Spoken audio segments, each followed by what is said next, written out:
Never looked at it like that. Yeah. I never looked at it like that.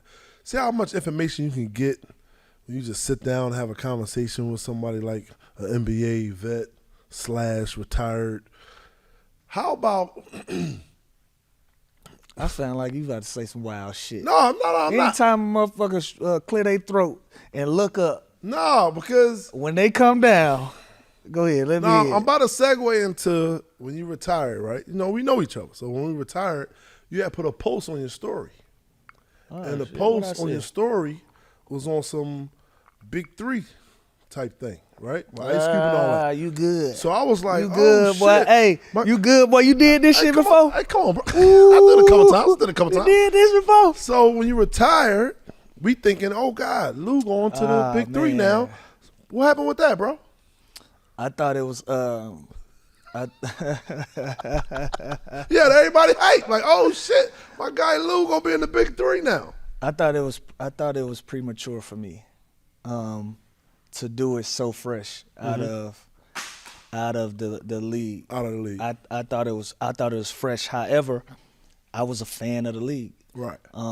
If anybody recall, I went to the very first Big 3 event in Brooklyn, New York. I was there. Oh, wow. Yeah, I was there because Shouts out to Ice Cube. Yeah. shout out to Cube for sure. Cube texted me and I didn't text him back. No disrespect. But I just felt like I ain't respond back in the right time, so I just let it be. So Right. no disrespect to Cube.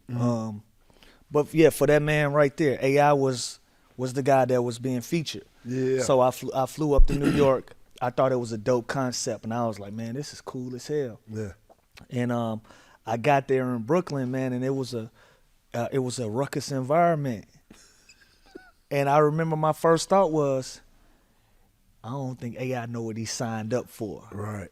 because I felt like my brother thought it was gonna be like an all-star game type of environment, Yeah, some friendly. fun, friendly, be able to do tricks. Right. And when I got there, the first game was going on, and Corey Maggette had tore his ACL right in front of me. Yep. I remember that game. And I remember thinking, oh shit, I don't think my brother know this is going on. Like, this is not gonna last long. You know what I'm a saying? lot of players that first season, a lot of players got hurt. A lot of guys, because I don't think they realized it was gonna be as competitive Yeah. as it was and as it's turned into be. And I think that's one of the reasons why Cube isn't getting bigger names, bigger marquee guys, because man, you spend decades and years of highly competitive shit. Right. So when you retire and then you go into another thing, Right. that's really not the energy really not the energy that you That's own. what you That's want, why yeah. you see now it's turned into a hybrid where the NBA players that he do have, they're older guys and they're getting celebrated, or they're coaching, and then the young guys, the young overseas guys, the street ball guys are carrying the league because they are still in such of a competitive mind state. Right. You know what I'm saying? And so for me, I was ready to do it. I wanted to do it. I started training for it. I actually had got to a place where I was preparing for it. Was tailor making my workouts for it. But then the business came in, and I didn't think it was gonna be something. I was just in a space like, listen, I ain't arguing with y'all about nothing. I'm gonna tell y'all what I want. If I can't have what I want, I'm not doing it. You know what I'm saying? And so the first little pushback I got, I was you just like, got out of there. I'm cool. And I think that's probably where Cube is running into a wall with talent. Now, all the political, all of that type of shit, I feel for Cube, because I feel like I genuinely do feel like the NBA should work more hand in hand with Cube, because what he's trying to do is coming from a good place. It is. And if they're able to ever find a way to get on the same page, I think it could be beneficial for both parties, because what Cube is doing for the Big 3 is revolutionary. Oh, it is. And it's giving guys an opportunity to make some cheese and travel on the weekends and light that old fire. Right. But it's a gift and a curse with that. Again, we used to certain accommodations. It's not the same. Yeah, so it's like used the to- D League in a way.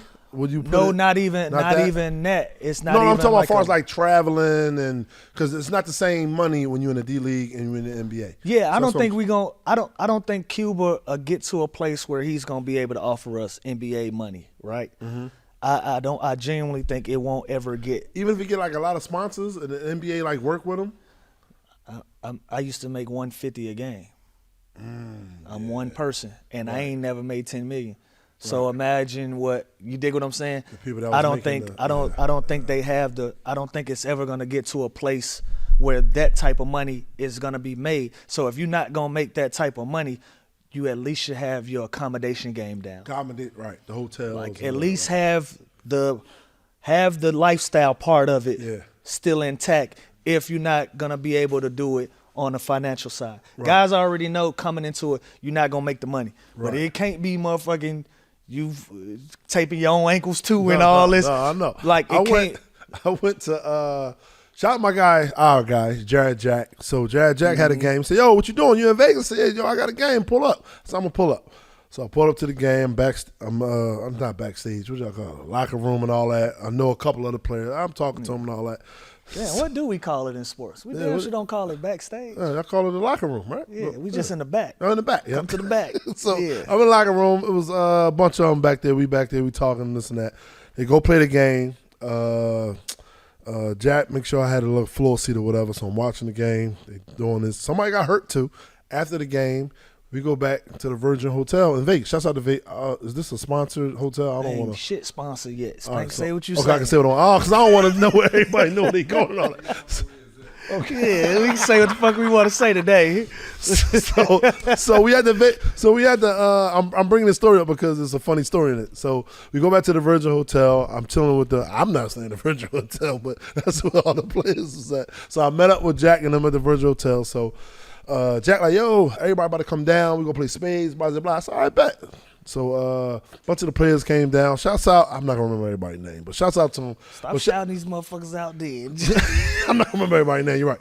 I'm a little tipsy right now. I ain't gonna lie to you. I'm a little. We gonna have a good show tonight. I'm a little tipsy I hope right you- now. So. I got the good seats. You got. Oh, y'all good. Y'all straight. Y'all already know Yeah, y'all I'm gonna straight. be up there. Yeah. That motherfucker drunk.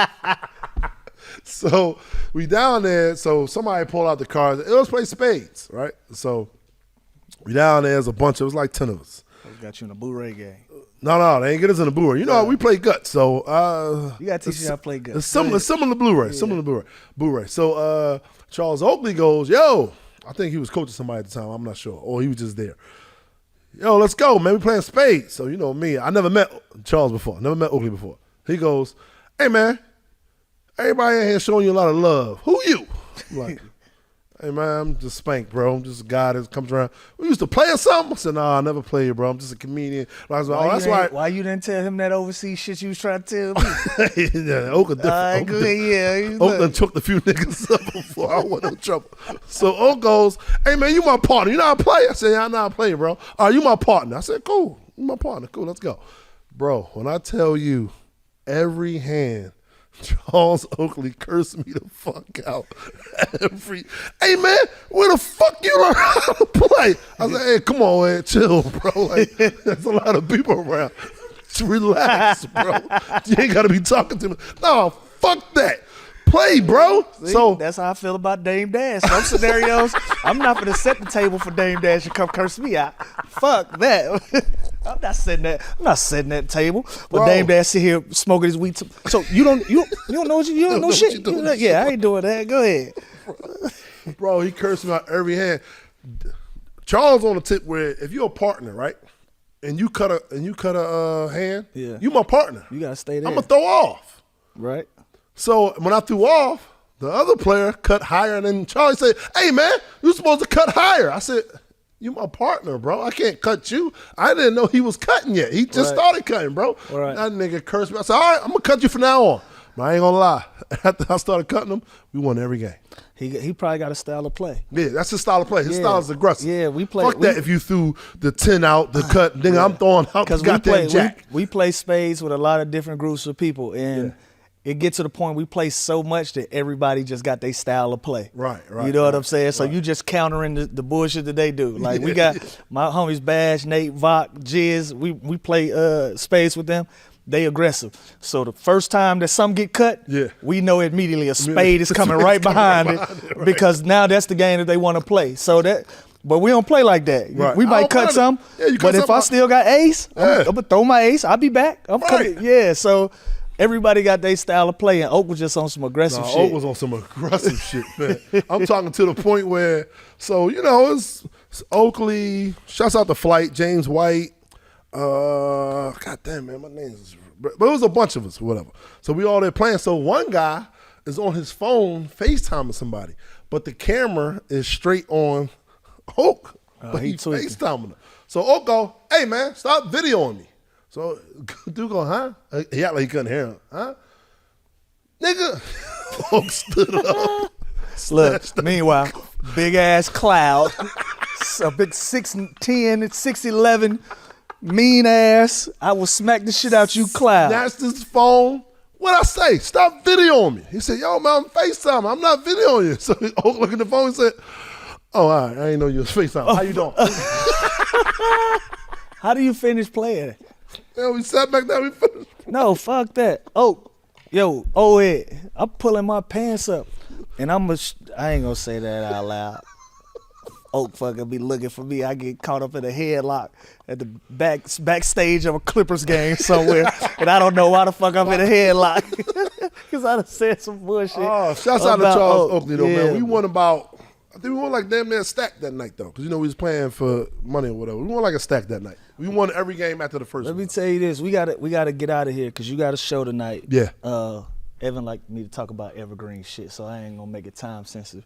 We gotta get out of here, man. But in closing, man, I really appreciate what we can build with this show. This is day one. This is Yeah, show day one. Come on now. Come on now. And we gonna get to a place. We gonna, like I said, the humor could get dark, but this Yeah. is a place where good conversations can Yes. start. Yes. And And let them we're- know what the show's going to be about, man. It's not just going to be two guys just talking back and forth. It's a hybrid. It's gonna be Yeah. whatever we can do. In 2024, you have the opportunity to create whatever it is that you would like to see. So for me, I don't want people to just tune in and see two guys talking. I want to bring in different guests Right. from all walks of life. I want to Right. have a live DJ.